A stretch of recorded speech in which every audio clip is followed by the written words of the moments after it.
Don't forget to like, share, and subscribe. My next guest is a super talented, super creative young lady.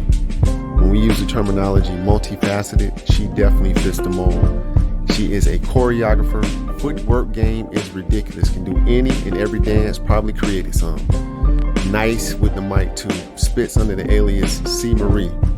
You've seen her on various television shows, whether it's in front of the camera or behind the scenes. She's making an impact through consultation, through choreography, and what have you. She has also worked with some of the biggest stars in the industry. I'm talking the likes of TLC, Keith Sweat, Teyana Taylor, Gabrielle Union, and more.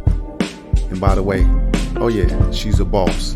She's the CEO of Consulting for Creatives. My next guest, Miss Candace Haynes.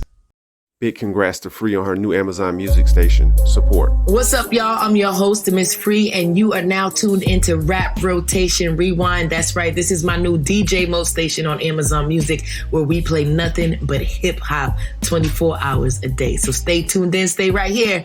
We're going to keep it popping. Let's go. Check out First and Only, a Black woman's guide to thriving at work and in life by publicist, author, activist, and our Season 3 guest, Jennifer R. Farmer. Pick up a copy at your favorite bookseller today. What's happening, good people? It's your boy Jay Snipes, aka the podcaster of the people, back with another episode of Generation Motivation, the podcast. As always, I have to thank you. I have to thank you for, listening, tuning in, sharing, liking, giving suggestions, commenting, the whole nine. And subscribing, most definitely subscribing as well. Trust me, it does not go unnoticed. It's definitely a blessing. And that's the whole premise of the podcast, trying to highlight those in the community that are using their platforms to effect positive change. And without further ado, I have a young lady to my left. And I always talk about slashes. So you know what I did was, instead of me creating my own slashes, I said I'm gonna use the slashes off of her website, because it's probably about 10 slashes, but she only listed 4. I have Miss Candace Haynes, and dope. When I say creative, I mean I do not use that title lightly. Candace is a creator, an entertainer, innovator, and visionary. Good gracious, boy. And when I tell you that she's doing it big, please believe it. Please believe it. Candace Haynes, welcome to Generation Motivation, the podcast. Okay, first of all, that's love. And you know what? Get all that, take that away. Take all that away. That was a lot. Hey, I'm saying. And you're doing it. Wow. Hey, what I am going to say is a lot of, and it's cool, definitely cool to be humble. And you have a very humble spirit.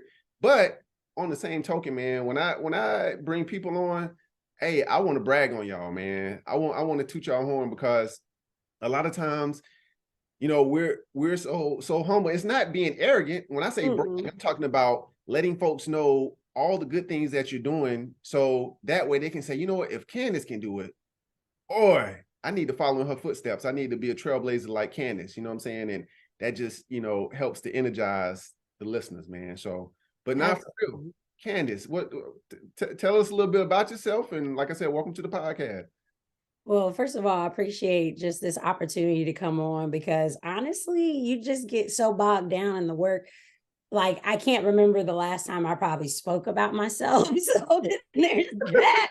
You just like pumping out projects and, whatever's in your brain. It's like, as creatives, and, I know you understand this concept, you have to get it out by any means necessary. I mean, I will lock myself away in this dungeon. Like, I'm in my basement in one of my studios. And yeah, so thank you just for pulling me out for, for a day.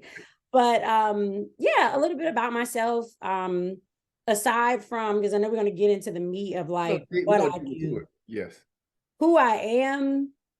I like to say, like, when you meet me, I'm light. And I'm energy, and I'm very spiritual. Like, God is literally like Big G. Like, everything that I do he is in it. He is around it. He's in the center. He's in the front. He's in the back, the side. Like there's nothing that I have done. It's all him. So I always put that out there. But yeah, I also came, like when I grew up in a household where the sky was the limit of your imagination. I just appreciate my parents for creating that environment. Like I have on my dad's side, crazy instrumentalists. Like my dad played the drums, his brother played like all these instruments, and then his younger brother David, he actually was on tour with Shaka Khan playing drums, and like it was some real cool things. Like they had a band. Like I just remember growing up, we'd be sitting on the stairs, me and my 3 other siblings, and we just rocking out. But then on my mom's side, she played the violin, and it's funny because my siblings and myself, we became a quartet. So I played the violin, my sister played the violin, my older brother was played the viola, my little brother was a celloist. So we would go around and perform, and my mom is a playwright. Like growing up in the church, she would direct these insane Easter and Christmas plays, like packed out. Like it was crazy. My first time ever choreographing a piece was when I was in 2nd grade for one of the Angel dance pieces in this musical. But I'm giving you all this background just to say, like, it's in me. It's in you. You said it's in your blood. It's in my blood. It's in my blood. You know what? And the cool thing about it, and I don't know you obviously that well, but just to see your face light up when we start talking about it, that's like that's purpose right there. Yeah. When a person gets that, excited and energetic to talk about, their passion, boy, and it's nothing but purpose.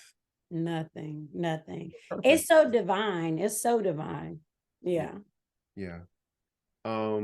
She has the fatigues on.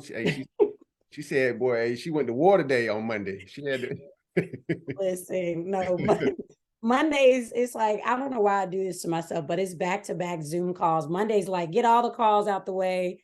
Okay. So the rest of the week you can just produce. I can lock myself away and produce or be on set or whatever. Yeah. But yeah, no, I definitely had to come on here on Monday. This is actually decompressing, right? Like being able to talk about what's happening in the community, being able to share a certain energy that, like you said, people can feel when they see it. Oh, honey, that's already transformative. That's everything. That's everything. That's everything. Congratulations on the nuptials as well. Yes! Congratulations on the nuptials. Thank you. There's a whole lot of good things happen to you, huh? A lot of blessings, huh? It's a lot. I do not complain. It's like it's not even like I can't. We can complain. I do not complain because listen. It's just back to back to the point where I'm wanting to streamline my energy. I'm wanting to streamline my efforts, my focus, because essentially, if I'm the driver, if I'm the wheels and the engine and the gasoline and the GPS system, all the things, right. I'm spread out, not even too thin, because honestly, creatives, we're built that way. We're built to be all parts of a machine. Like that's just what we do. Please, you know what? I want my wife to see this. Okay, I'm gonna come back. I'm gonna come back to that. I'm gonna come. You know why? And I'm sorry to interrupt you. No, I want my wife to see that because I'll come up with an idea. She was like, "Baby, how are you going to do this?" Like, it's something that excites me, and I'm like, "Okay, this project, and I want to work on this one, and then I got this going on right here." She's like, "You can't do all of them." I said, hey, "Look, if I take one step here and one step there, a couple steps here," I was like, "Yo, I mean, when you feel it, you just want to run with it." You know what I'm saying? Because you really don't know which one is going to be the one to take off. So it's like I don't want to put this on the back burner when this is the one, you know what I'm saying? Like, but she doesn't understand it. You're trying to do too much. Listen, hey, she's gonna watch it. I'm playing with you, but she knows it's the truth. But she has my best interest at hand. She doesn't want me to burn out. Like just, hey, and she also says the same thing that you're saying. Like some of these things, hey, you might have too much on your plate, delegate to somebody else, let them help you. Yes. Don't try to, put the burden all on yourself. So, but I'm sorry. Go. Listen, you were spot on. And the thing is, with us we have the capacity, we have the capability. Listen, we can do all things through Christ. Okay. Yeah. There's no question in my mind. If I want to do something, I can do it. However, and this is where your wife and my husband come in, right? It's just a matter of the way I'm viewing it is, it's a matter of how I'm gonna put it like this. The end goal, there's a deep purpose in you producing something, right? Yes. How pertinent is it for whoever the people are in that end goal, people, or even just for you and your family? How pertinent is that specific goal for whatever piece that, like, for whatever lane that is? So, like, we can do all these different things in all these different lanes, but I'm trying, when I said earlier, like, construct my energy into like a more focused space, it's more purpose driven rather than passion filled, because it's like, listen, time is ticking every single day, moment. Tomorrow's not promised. Yes. So what is it that God truly wants me to complete so that other people who that purpose affects, that can help them do what they got to do? Yes. Yeah. Yes. And that is when you sit still and you pray about it and say, and please give me a sign. And hey, and then look, that sign might be your wife coming down, being like, hold up. I'm telling you. So, but nah, that's dope. I love the energy, and like you were saying, so you've always had that creative mindset, and we talked about it. You've always been in that space around creatives, and we also talked, off camera about your aunt.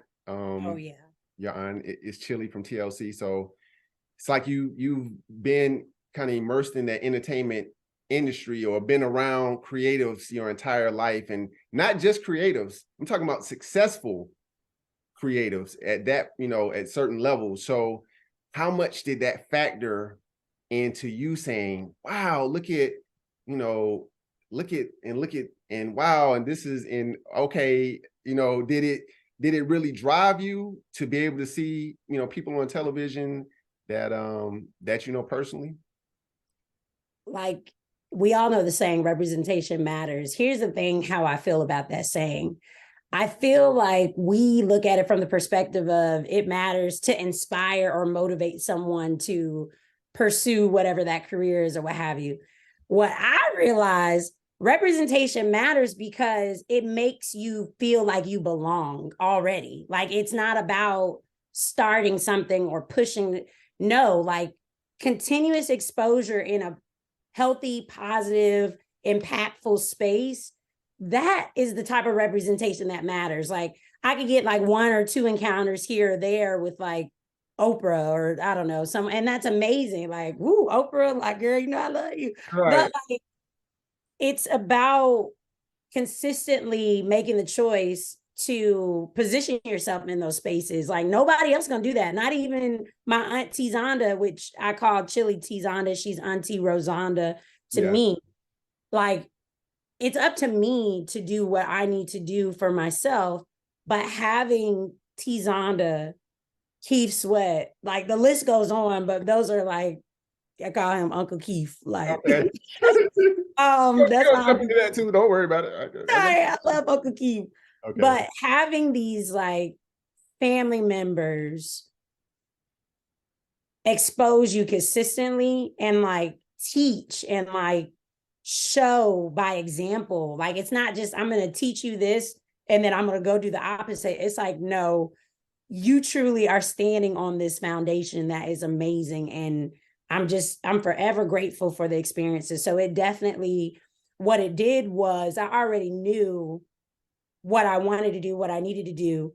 So it just felt like I had a sense of belonging, so I could take that cloud away when I'm around those spaces, and I could really focus, and I could really focus on like the business side of it, if that makes sense. Not necessarily the flash or like the flashy, like fun things, which is great. Like, of course, you have fun in those spaces, but when you know you already belong, you're like, okay, what's the next level? What's the business plan? What's the blueprint? Exactly. Right. Because I mean, that is so true. Like, obviously television exposes one side of it, the glitz and glamour, but it didn't tell about the blood, sweat, and tears in the background, and everything that's, going on, the sleepless nights. Am I good enough? I'm hungry. I can't even get anything to eat. I'm practicing, can't, what I'm saying? So like, it's a totally different side that's, that you're not exposed to when you're just on the side watching the shows or watching the videos or whatnot. So I'm happy that those experiences help to motivate you, because sometimes those experiences can deter as well. They can, on the flip side, like, man, I saw what happened to, such and such. Now I don't even want to, I don't even want to be a part of that industry. And I'm gonna piggyback off of an interview that I just recently did for the podcast, and it was a gentleman that he knew he had the ability to sing. It was all about singing. That was his passion. And he worked with some people in the industry as well. But when it came time for him to get like his major label deal, things didn't work out. And he knew that singing was his passion ever since he was a child. Even his pen game, he would, he said he had like a severe stage fright at some point when he was younger, but he overcame that because he was like, I know I'm meant to sing, right? So he had the talent, but he said he would go to certain execs and I don't know if Black people are gonna if your music is gonna resonate with that audience. I don't know in terms of like your appearance, blah blah blah. You know what I'm saying? Things like that. And I was like, man, it's beautiful that he continued to seek his passion. He went the independent route. He said, basically, I knew I was meant to sing, and I know there are other avenues to be able to make money in it as well, but my passion is singing, and I'm not going to let someone deter me or set a roadblock up for my passion, because it's in my blood, it's in my spirit. And I was like, man, that's just honorable. Don't let anyone tell you what you can or can't do, you know what I'm saying, with your God-given talents. So I think that's beautiful that you within your family and friends, that you were exposed to that side of it that helped to elevate you versus seeing certain things that were a deterrent. So and it's continued support and vice versa. Like anything Teyana, my mom, my sister, everybody who's got their own things within business or creativity, because really their business, I tell people all the time, I'm like, we've got to stop talking about creativity as a standalone. Creativity is technology, it is business. And so whatever these projects are, our family just call, text, okay, I need this, da, da, da. Okay, cool, got that. Like it's continuous support, continuous learning and growth. Like you have to be a student at all times. Like I take every project, every encounter, every networking opportunity. I don't know anything. I'm here to listen. My ears are open. Before I give any sort of feedback, thought, whatever, I need to not just listen to the content. I need to listen to the things that aren't said. I need to I almost have like an osmosis experience with energy, to really see like, what is it? Right. Exactly. That old sixth sense kicks in, huh? Every single time.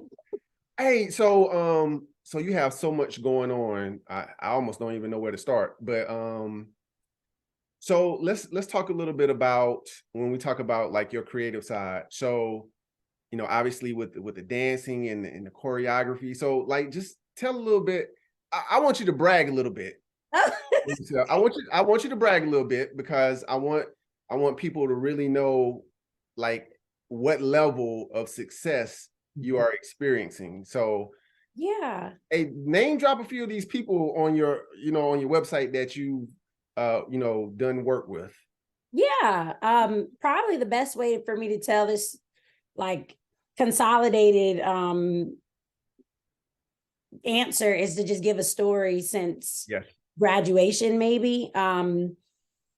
First and foremost, I never wanted to go to college. Let's just throw that out there. I thought that when I had a different perspective when I was younger, I said, college is for someone like my sister who always knew she wanted to go to business school. She's been with Google for about 5 or 7 years, like killing the game. Like, I look up to my sister. We were leasing agents together in college, like paying for our stay, like learning contract, like killing it. Okay. But no, after high school, I just knew I wanted to only be a dancer. I was like, I'm gonna go on tour, I'm gonna do this, I'm gonna do that, I'm gonna be a rapper, I'm gonna be a singer, all the, like, in my mind at the time, solely creative spaces. Like, I was just gonna be a starving artist for the rest of my life. And so my great aunt Mary Frances Early, she was the first Black graduate of the University of Georgia. And so growing up, I had no idea why I was at UGA. I'd be like 5 or 6 or in high school or whatever the milestones were. We would always go back as a family to listen to her lectures at the school. She would speak to students and the faculty and staff and just talk about her experiences at UGA, et cetera. So when I got to high school, when it's time to determine, what school I was going to, because I was going to go to school. My mom is a chief judge in DeKalb County for the juvenile court system, and my dad is an attorney. So they were like, education. You going to school? I don't care how creative you want to be. Creative. Listen, because they're also creatives. They were like, okay, we got to get our baby girl to expand her mindset. That's basically what it was. But obviously, as a high school student, I wasn't looking at it like that at all. I was like, they don't want me to be me.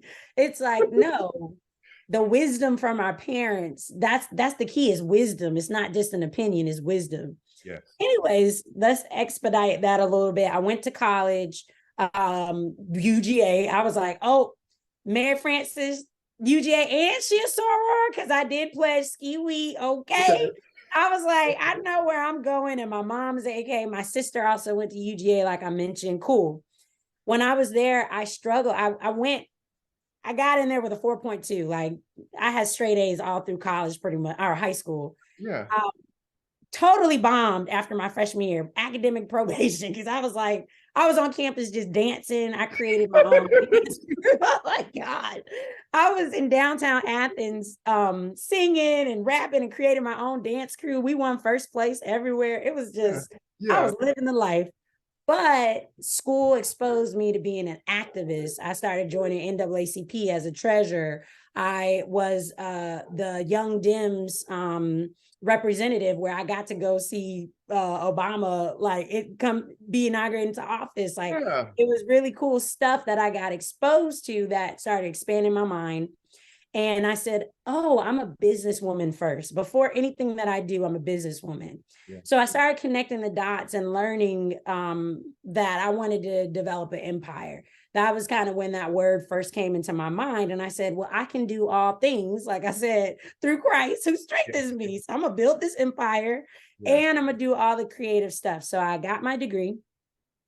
And the first thing that I did was I moved back in the house with my parents. Okay. And so that afforded me the opportunity to be a stand-in for Gabrielle Union, for Teyana Taylor, for there's a lot of people. I was doing stand-in work, and being a stand-in is basically immediate second team.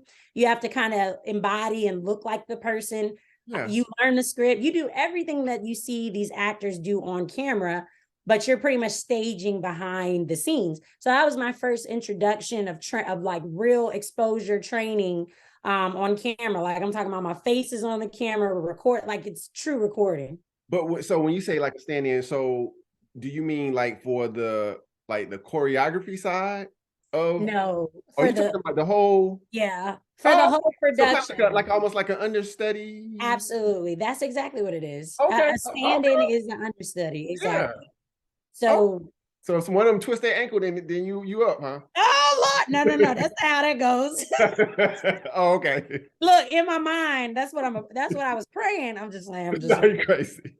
but that That's connected me with a casting company. I started working for casting, where I started casting for BET, MTV, VH1, Tyler Perry Studios. That was so amazing, the experience. If anybody listening, you get an opportunity to be a part of any one of Tyler's productions and you see how he works in person, that is a gift from God, okay? Like, genius, the way his mind goes.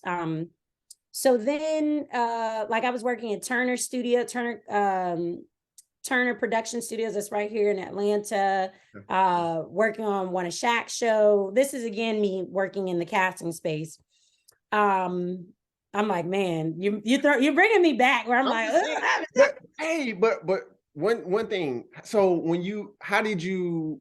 Because you left out a little piece of that. okay. Yeah, I moved back home, and that allowed you to get the opportunity to be a stand-in. But yeah, like connect back that. home, right? If I move back home right now, I'm not gonna be a stand-in anyway. I was like, okay, that's good. Okay, now we're supposed to connect the dots on that. I was just curious. Let me tell you something. One thing my family does is network. Okay, I understand. And listen, I learned the art. Okay. And also networking comes with a lot of research, like what we were talking about offline. Yes. You've got to know what you're asking for. You can't just, And so through the dance community too, because I was still dancing, I'm still doing auditions, that never stops. I was even doing acting auditions. I was doing everything. I was up for so many roles, like callbacks and this and that, whatever. Yeah. But the piece to really connect was when I saw that just being a traditional extra was not like sufficient for me. I didn't want to just be a cattle call. And that's not how all extra work is. You have featured extra, you have so much opportunity there. But I was like, if I'm gonna be an extra, I'm gonna be a stand-in extra, which it's not an extra, but I'm gonna be, like you said, sort of like the stunt double or whatever that is. Yeah. And I'm gonna really ingratiate myself and network at that level. So I actually went to Central Casting, their office in Atlanta, to get certified in stand-in work. And then that's how I was able to pretty much like submit on the platforms, the extras castings platforms. You create a profile and I just put all my experiences there, like your headshots, your resumes, everything needs to be A1. You need to be the one they select, because I didn't have to be the one they selected. I didn't have to be. Right. Mm-hmm. Okay. All right. Now, I understand now. I hope the viewers understand as well. They probably want to like, but how did she? Hey, she moved back home and now she right over there with Gabrielle Union in there. That's what they think of. All right. So with that being said, let me see something. I interrupted you where you were? Oh yeah, I'll wrap up real quick. Okay, I'm sorry. Yeah. No, you're fine. Just to finish this part, kind of just what I do. From there, I realized like I need more acting training. That's just me being honest with myself. I was like, I'm not happy with the product. I'm not landing stuff. I want to go back into training. So I put that aside. Then I started picking back up on getting bookings for dance, and also things like features with Wildin' Out. Like I had a feature there. I had a feature just on commercials, whatever I was doing, whatever work I was getting picked up, I was just working to gain the experience from like 2014 to like 15 or 17. Go with me here. Pretty much from 2017 to 2020, I then got selected. I got a direct booking because I was just in class in Atlanta. Like, you want to get booked for something, you need to show your face. You need to come, hair, makeup done, get dressed, like kill it in the classroom. Yeah. And I got direct booked. So I went and I didn't even audition. I just went into rehearsals. Yeah. And from there I was on tour with Keith Sweat for 3 years. That's how we developed a really close relationship. I Yeah. appreciate everything he did. And then COVID came, of course, which is funny because the week before COVID came, I had already put in my last show. I didn't even know COVID was coming. That's just God right there. Yeah. Yeah. That's when I got deeper rooted into the nonprofit work that I'm doing, where I produced a musical about science, technology, engineering, and math. So we are on a tour around the nation, just going to different high schools and colleges, teaching and educating students about building automation systems in like STEM related careers there. And the grind never stops. So I still have my business on the side, consulting for creatives. So I'll consult with different businesses, clients, even for myself. And I just wrapped a movie called Pain Hustlers that's coming out in Netflix October 27th this year. October 27th? Uh-huh. Okay. When you say you just wrapped it, now what do you mean? Like what was your affiliation with the movie? So I was the choreographer on the film. So I worked directly with David Yates, who does the second half of the Harry Potter movies. He's the one that directed those movies. So if you can remember how those movies were, they were so trippy and amazing. Like, this guy's a genius.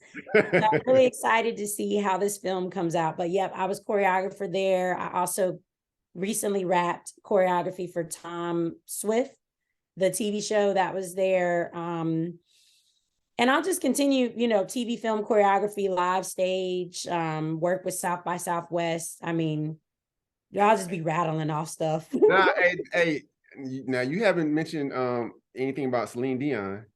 Oh yeah, okay. Let's talk about Celine because Don't sleep on Celine Dion. Now don't let that slip your mind.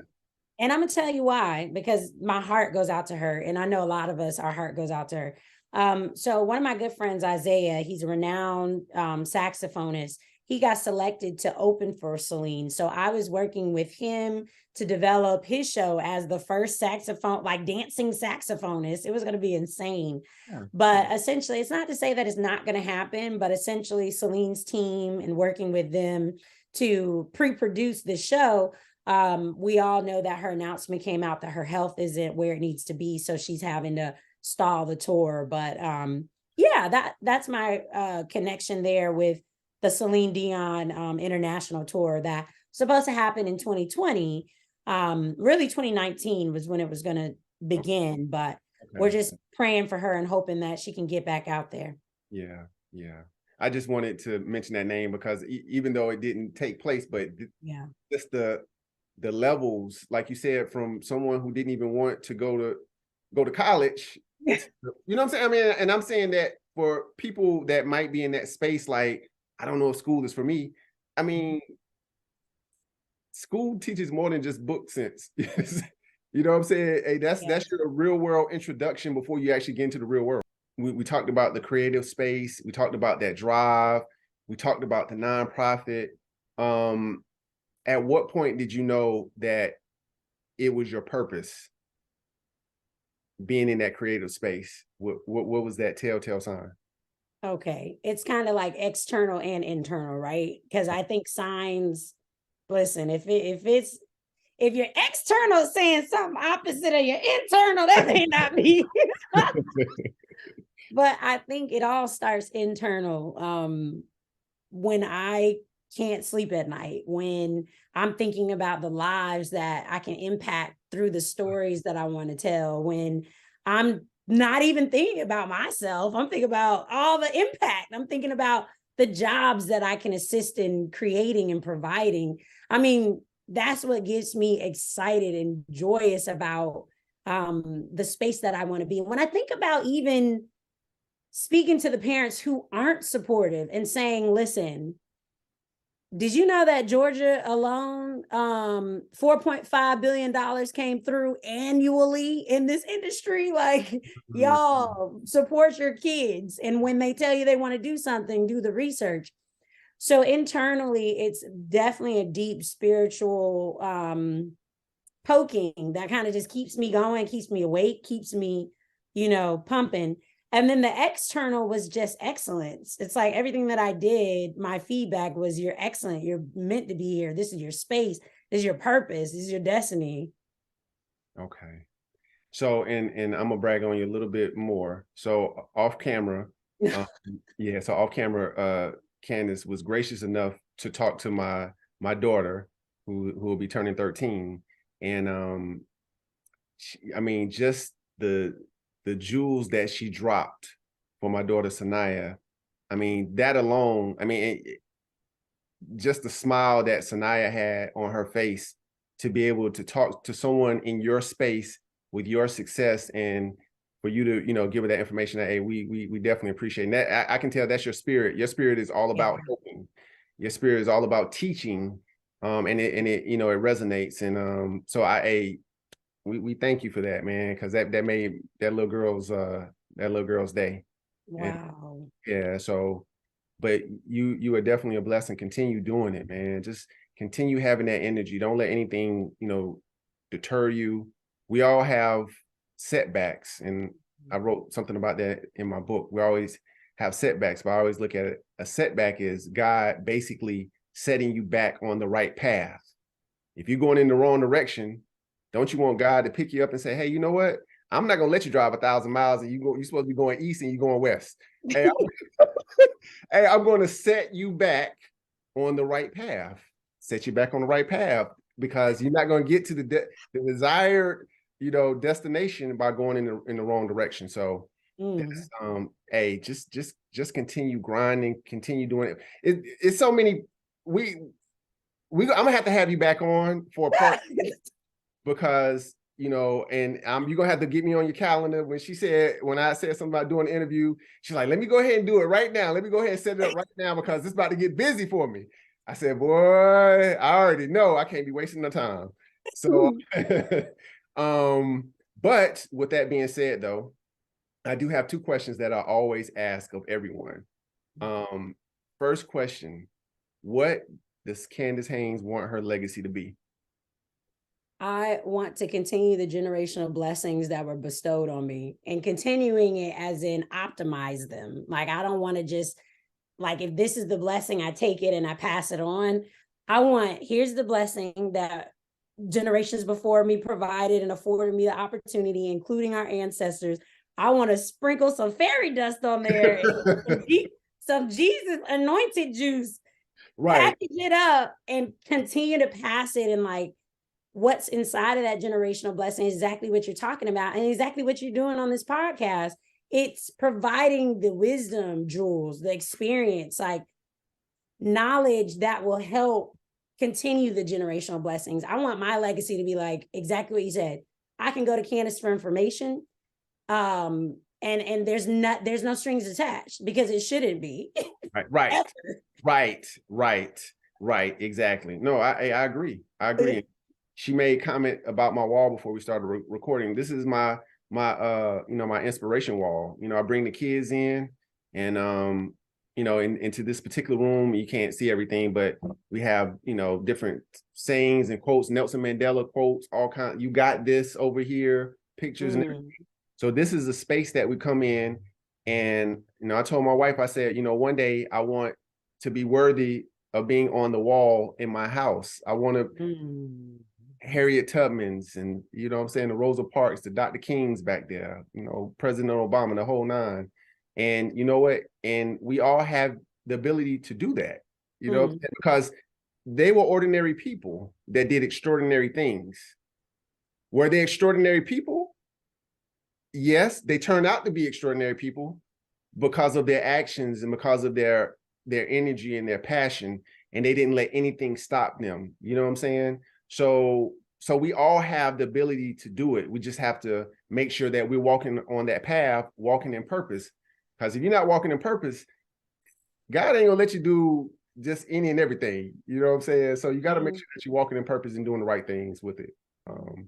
So my last question for you is in regards to motivating your generation motivation, the podcast. So how do you feel as though you are motivating your generation and generations to come?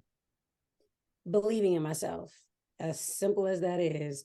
that is so multi-tiered. I can't even begin to like for real unfold, but I'll say it like this. I say this all the time, like projects I'm trying to maybe like make a connection or broker a deal or whatever the challenge is, I'm trying to overcome it.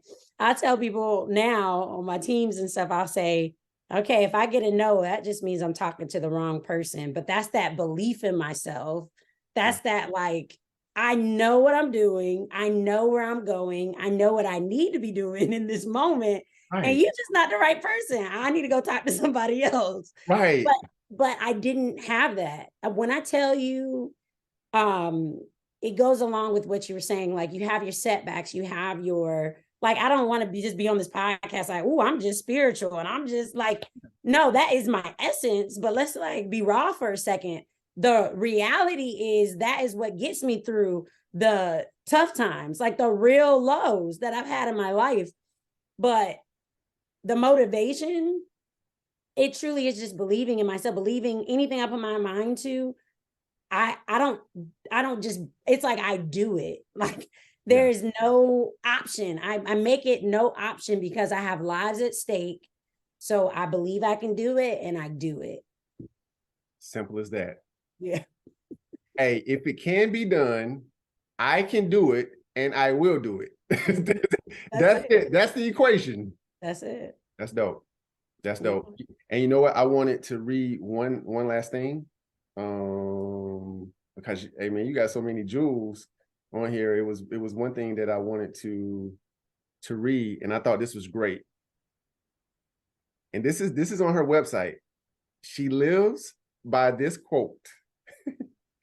When I stand before God at the end of my life, I would hope that I would not have left a single bit of talent. I would hope that I would not have a single bit of talent left and could say, I use everything you gave me. That's dope and deep. Yeah. That's dope and deep. Hey, if God is blessing you with it, boy, I'm about to use any and every drop that I can to make sure that I am blessing someone else. So I'm all used up when it's that time. I am my mother's daughter. In college, she gave me something to hang on the wall. It's this beautiful sort of like mural. And it had that quote by Irma Bombeck. Because she just knew. She laughs. Even when she comes back and looks at this, she's just gonna laugh because it just chuckles. Like, y'all know how it is. You looking at your kid. I don't have kids yet, so I don't know this feeling yet. Oh, but yeah. You just laugh when you just see your clone copy in your kids. And my mom, I truly am my mom when I wear so many different and I do so many, the creative and the business. So my mom was like, this is your quote, like as in, here's my gift to you to continue to do what you've been doing and know that I'm always here for you. That's what that meant. But that quote was so spot on. That's so what I live by for real. Yeah, that's dope. That's dope. Candace, I'm not gonna hold you, but no, we didn't touch on your affiliation with UGA. I don't know if you want to throw it out there right quick with UGA. Oh yeah. And honestly, that's something we can come back on. Okay. Yeah. Okay, cool. And then also your podcast as well. So she knows how it is. You know, once you start getting, amped up about stuff and get on these different topics, man, you get sidetracked and next thing you know, you're talking for a whole hour. But anything else you want to touch on though? Any other jewels you want to drop on the listeners before we leave? Any projects that you're working on right now that? Yeah, I am assistant director for a docu-film called When the Dogs Left. That is about alumni of UGA, Pastor Nawana Lewis Miller. She was the founder of the 5 Pomoja groups, which is what I attribute a lot of my success to: Pomoja Dance, Pomoja Singers, Pomoja newspaper, magazine, the Black Theatrical Ensemble, and the National Association of Black Journalists. Essentially, we're just going into her life. We're digging up some good history for Georgia, and like people like myself who were on campus, are part of these creative groups, how they affected the campus, and like what are some of the alumni doing now. So yeah, we'll be producing that with students during their Maymester this year, which is dope. But yeah, we can talk about all that later. Okay, cool. Man, stop. She trying to be so modest. Why can't I keep trying to pull stuff out of her? We're gonna talk. We're gonna have you on for no, seriously, we definitely gonna have you back on. Yeah, that's cool. Yeah, and I really appreciate, you taking out the time, from your busy schedule to join us on the podcast. And like I said, I appreciate everything that you're doing in the community. Just, hey man, just keep uplifting us, keep sharing those positive messages and the positive stories, using your platform just to elevate us, man. That's we appreciate you. That's so cool. We appreciate you. You keep doing what you're doing. Listen, and being supportive of your daughter, like kudos to Sanaya's parents, okay? Well, we appreciate it though, seriously. Hey, and with that being said, one last thing I will list.